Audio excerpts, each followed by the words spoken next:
छांगुर मामले में हर रोज नए नए खुलासे हो रहे हैं। धर्मांतरण का मायाजाल केवल देश में ही नहीं बल्कि विदेशों तक फैला था, तो वहीं इसकी फंडिंग होती थी। लेकिन अब इस मामले में एक नया अपडेट आया है।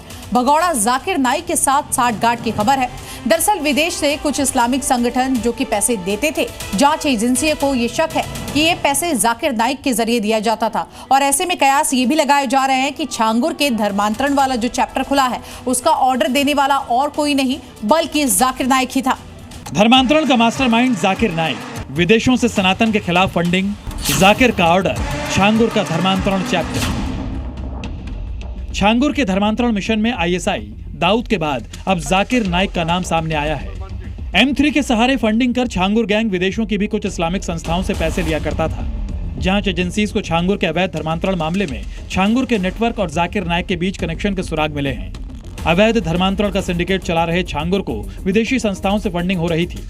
आईटी विभाग ने इस साल फरवरी में भी नेपाल सीमा पर छापा मारकर अवैध धर्मांतरण के साथ मस्जिद, मदरसों और मज़ारों के निर्माण के लिए दक्षिण भारत के कुछ राज्यों से फंडिंग होने के पुख्ता सुराग मिले थे। जांच में सामने आया है कि ये फंडिंग भी विदेश से हो रही है। जांच में सामने आया है इसमें यूएई, तुर्की, दुबई, कनाडा, अमेरिका, यूके की कुछ इस्लामिक संस्थाएं शामिल हैं। छांगुर को इन्हीं के जरिए फंडिंग की जाती थी और मनी लॉन्ड्रिंग के जरिए छांगुर अपने गुर्गों तक पैसे पहुंचाता था।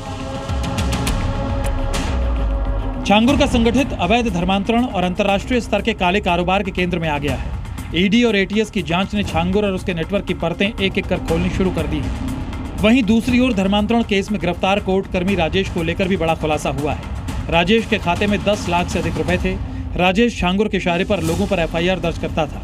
गिरोह से मिली रकम राजेश के खातों में ट्रांसफर की गई। राजेश छांगुर को कानूनी रूप से मदद करता था, यानी छांगुर कानूनी दांवपेच से बचने के लिए सफेद कॉलर लोगों को भी मददगार के तौर पर रखता था। अब जांच में ये नए नए खुलासे हो रहे हैं। ब्यूरो रिपोर्ट, जी मीडिया। तो वहीं दूसरी ओर धर्मांतरण केस में गिरफ्तार कोर्टकर्मी राजेश को लेकर भी बड़ा खुलासा हुआ है। राकेश के खाते में 10 लाख से अधिक रुपए थे। एक रिपोर्ट देखिए। छांगुर मामले में एटीएस की गिरफ्त में आया हुआ राजेश उपाध्याय कानूनी मदद कराने में छांगुर का बड़ा सहयोगी था। उसके अकाउंट में 10 लाख रुपए से ज़्यादा भी अभी हाल में ही भेजे गए थे। इसके साथ ही लूनावाला की संपत्ति में भी अपनी पत्नी संगीता को उसने बकायदा एक वसीयत दर्ज करवाई थी। ऐसे में छांगुर के तमाम मामलों का मददगार राजेश उपाध्याय अब राज उगल रहा है।